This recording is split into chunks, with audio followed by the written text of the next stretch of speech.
Selamat pagi, saudara yang dikasihi Tuhan. Kita jumpa lagi dalam Renungan Pagi GPD Bethesda Makassar.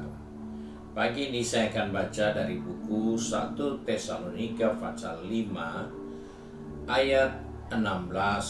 Firman Tuhan ini berkata sebagai berikut: Bersukacitalah senantiasa. Puji Tuhan. Firman Tuhan ingatkan kepada saya, saudara, sebagai orang-orang percaya bahwa hal yang tidak boleh kita lupakan, yaitu senantiasa kita harus bisa bersukacita. Tentunya ada banyak pertanyaan yang muncul dalam pikiran atau dalam kepala kita. Bagaimana mengucap syukur senantiasa? Bagaimana bersukacita senantiasa? Bagaimana berdoa terus-menerus? Hal-hal itu memang tidak mudah untuk dimengerti bagi orang-orang yang di luar Tuhan. Saya bukan membatasi karena sukacita itu hanya milik orang di dalam Tuhan. Mereka juga bisa bersukacita, siapa saja bisa. Tapi dengan alasan-alasan yang jelas. Itu pun sama dengan kita. Ketika kita diingatkan bersukacita selalu, bersukacita senantiasa, itu adalah ciri dari kehidupan orang-orang yang di dalam Tuhan. Mengapa kita harus bersukacita senantiasa?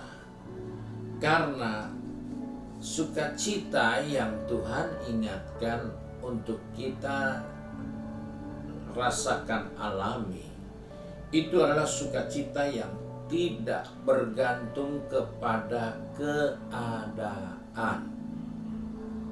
Hal ini penting karena di saat kita menggantungkan sukacita kita, kebahagiaan kita dalam keadaan atau situasi yang ada, maka kita akan mengalami kondisi yang jauh dari apa yang Alkitab inginkan. Kenapa kita harus bersukacita senantiasa? Karena sukacita kita tidak tergantung oleh keadaan. Keadaan boleh berubah, musim pun akan selalu berubah, berganti. Tetapi kita bersukacita karena kita menyadari, kita memahami apa yang Alkitab katakan di dalam buku Nehemia pasal 8 ayat 10. Bersukacitalah karena Tuhan, itulah perlindunganmu. Hal ini perlu kita sadari. Kita bersukacita karena kita punya Tuhan dan sekaligus menjadi perlindungan buat kita. Jadi ketika kita tahu di mana kita punya tempat aman, maka kita tidak akan pernah ragu, kita tidak pernah takut apapun yang sedang terjadi. Bahkan kita bisa bersukacita karena sukacita kita tidak tergantung oleh keadaan yang ada. Karena kita punya Tuhan dan kita punya perlindungan. Hal inilah yang patut kita sadari. Karena Tuhan sendiri yang katakan bersukacitalah.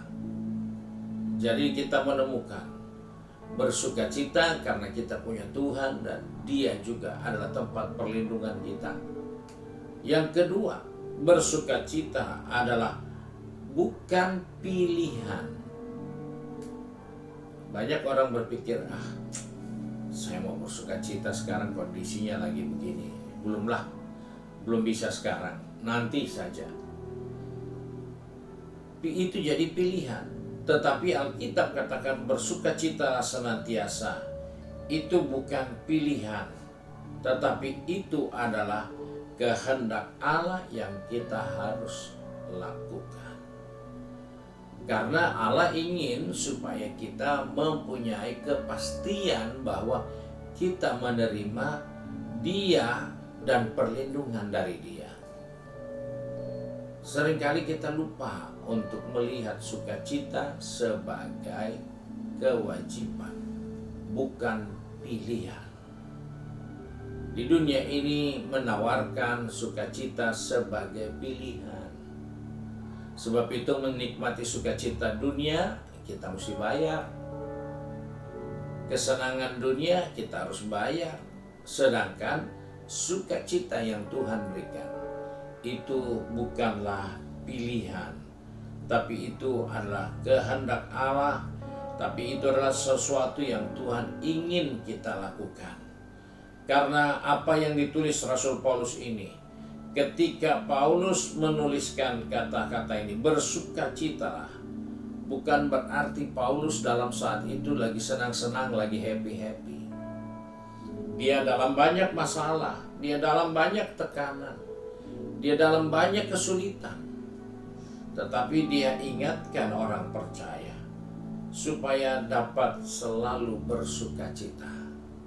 Karena sukacita kita itu karena Tuhan, karena perlindungan Tuhan.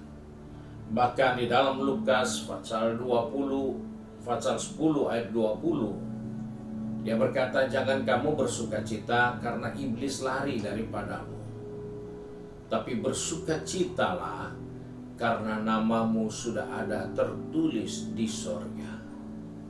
Jadi dengan kata lain, sukacita itu sesuatu yang pasti, sesuatu yang tidak bisa kita pilih. Karena kita sudah pasti selamat, nama kita sudah ada di sorga, kita tinggal berbahagia dan bersukacita menikmati kebaikan Tuhan di saat situasi, musim, kondisi yang selalu berubah-ubah. Inilah yang menjadi perhatian kita.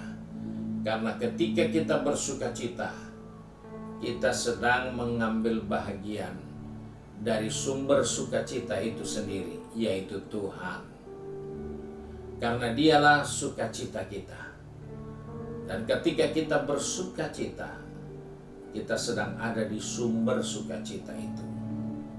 Dan itulah yang seringkali dilupakan oleh banyak orang percaya, bahwa dia hidup di dalam sumber sukacita. Dia hidup di dalam sumber berkat. Dia hidup di dalam sumber damai sejahtera. Dia hidup dalam sumber keamanan yang paling aman. Dia lupa.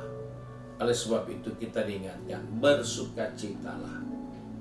Karena kita adalah orang-orang yang ada di dalam Tuhan. Kiranya Tuhan memberkati kita, dan mari kita satu dalam doa. Kembali kami datang kepada Bapa di surga dengan mengucap syukur, karena hanya oleh belas kasihan dan kasih setia Tuhan, kami masih ada sampai saat ini. Kami percaya Tuhanlah yang sudah memelihara, melindungi kami, menyertai kami. Bahkan pagi ini Tuhan mengingatkan kepada kami, bersukacitalah karena Engkau Tuhan kami. Tuhan, tolong anak-anak-Mu yang sudah pergi bekerja, berbisnis, studi maupun sudah sibuk dengan kegiatan di rumah tangga kami masing-masing. Ingatkan kami supaya kami selalu hidup di dalam sukacita. Karena sukacita yang kami alami tidak ditentukan oleh situasi, kondisi, oleh keadaan, tapi oleh karena kami ada di dalam Engkau yang adalah sumber sukacita. Dan karena kami ada di dalam Engkau yang sumber perlindungan. Dan karena kami sudah punya kepastian untuk hidup yang kekal selama-lamanya bersama Bapa di surga. Sebab itu pegang tangan kami, atur langkah kaki kami. Biarlah sepanjang hari ini kami dapat bersukacita karena Tuhan yang selalu ada dan beserta kami. Terima kasih Bapa, kami bersyukur dan berdoa di dalam berkat nama Tuhan Yesus Kristus. Haleluya. Amin. Puji Tuhan. Tuhan Yesus memberkati kita dan selamat pagi.